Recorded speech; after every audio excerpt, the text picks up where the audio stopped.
Well, we had a plan from the outset to sort of build this framework into the future, because the concept of the show was to posit, an alternate history and a future where the space program never ended. It sort of required that you move the show out of the 1970s. If it started in '69 and just did like a year a season, the program would just not change that much over time. So we knew right away that the show had to be much more ambitious and start jumping, decades in between seasons. And once you made that decision, then it was, okay, we better sit back first and look at the overall plan and what's the big framework going forward. And so we laid out sort of an idea of what each of these seasons were and, sort of detailed them out more or less, in different ways, what was going to define that year and what was going to define the next season and so on. But the relationship between the audience has been great. It hasn't really changed the story that we set out to tell, and each year we've kind of executed the plan that we had at the outset and sort of evolved it along the way. But it's been really great and gratifying, that people are starting to find the show and it's building in success and momentum along the way. It is about pace, and it's about rhythm, to a show, within a show, and the show overall in the season, and a lot of that has to do with editorial, and you're sort of taking the audience to places, and you can't dial it up all the time. You have to know when to slow down, have to know when to quicken the pace, and as we approach sort of each season, we talk about, what's the rhythm of this season, where do we want to start the story this year? Where do we end the story this year? And it's an organic process that changes a lot over time. The fundamental work of how the show is developed is really done in the writers' room. We have a tremendous staff of writers that work very hard on this and give it their all. And one of them is here right now, Sabrina. Two. Sorry, just two. Two of the writers are here. Eric Phillips and Sabrina Almeida are both here. Also our researcher, Erica Hatvey from For All Mankind. And a large part of the work we do is the work that they do, that sits in these rooms and figures out and breaks stories over and over again. Just how the Space Hotel just came out of these discussions sitting around the writers' room, really. Well, the last two episodes are, a lot's going to happen. There's some fairly seismic events that are going to happen in the For All Mankind universe in the last couple, and they will propel us in ways large and small into season 4. That's really all I can tell you. I really wanted to do work in television in a real way, in an immersed way. And having said that, I approached it like I was sort of stretching out a movie in many ways. Like I could tell a movie over the span of 10 hours. And instead, I think what I realized after season 1 is that I was telling lots of mini movies, like a mini movie each episode that built to a larger story. And so that was the first lesson I think I learned, and it was just in adapting to this new format. Even though I was a fan, I'd never been inside it, and as a writer, you have to be inside something to sort of learn how to speak it. In the first season, I spent my time really building, sort of nurturing these characters with a lot more patience than I would have the time to do in a movie.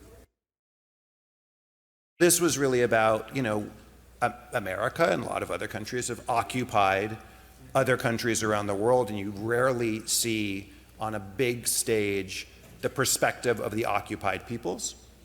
And so I thought this was an opportunity to do that in a science fiction way where the Earth is the occupied peoples. So at any rate, I just was interested to play on an action standpoint and then explore on a character standpoint what we look like in the face of possible extinction. Rob had this idea to write this workplace comedy that we partnered with Ubisoft to make, and we kind of made it in this complete vacuum.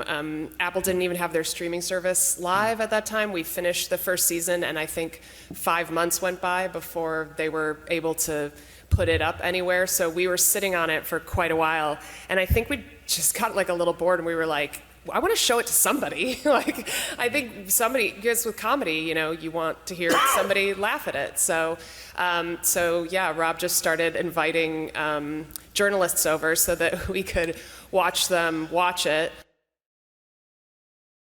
I think we started out thinking that it would be a hard comedy, and we found out in the first season that the room had, or the show had more legs than that. It kind of took us, we did the one-off episode in the first season, which was a sort of mini movie that we stuck into the middle, and it was really earnest and kind of dramatic in parts, and had a completely different cast than our main cast, which is a no-no when you're writing a workplace comedy.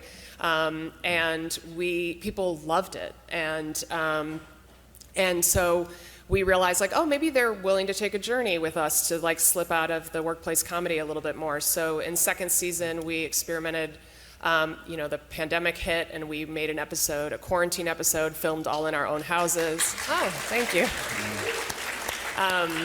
And in it, there is a solid minute of a woman crying, and I was like, ooh, this is, you know, heavy for a workplace comedy. But I think that what happened was at that time, our workplaces as a culture became very dramatic. And so we wanted to represent for people, like, how it was feeling for us to be removed from each other, and so we moved into a place of the show where we're not afraid to do things that are a little bit more dramatic and heartfelt, and so that's been a bit of a change, yeah. Well, you know, there was a season that came before me that had done some level of building out the world, and we also had a wonderful team led by one of our producers, Joe Strecce, who is blind, who kind of were there to really, you know, when we would design a set or when we would write a sequence, we'd first sit down with Joe and say, walk us through this. You know, how would this work? How would a city full of blind people work? How would they have built roads, and how would they have gotten their supplies in? And so there was a lot of sort of spending time with Joe and getting his feedback. You know, simple things like how he gets across a room to how he walks outside and can make certain echolocating sounds and know where the mountain ranges are. And so we would start from there and build out. The decision to end with season 3 was a function of a number of factors. The first thing was the pandemic shut us down for 5 months while we were shooting season 2. And so right away, actors and writers and everybody involved in the show has been on the show longer than they anticipated.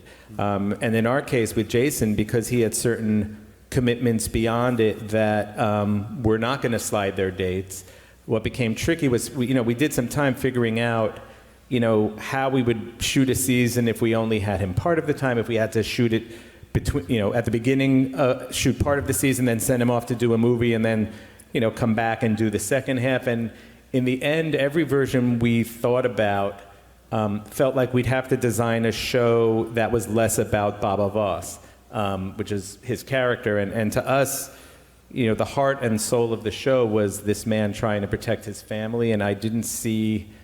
It felt like it would be compromised anyway moving forward, and so we all talked about it and decided, we have this opportunity to do a really full season 3. Let's really take the story to its conclusion.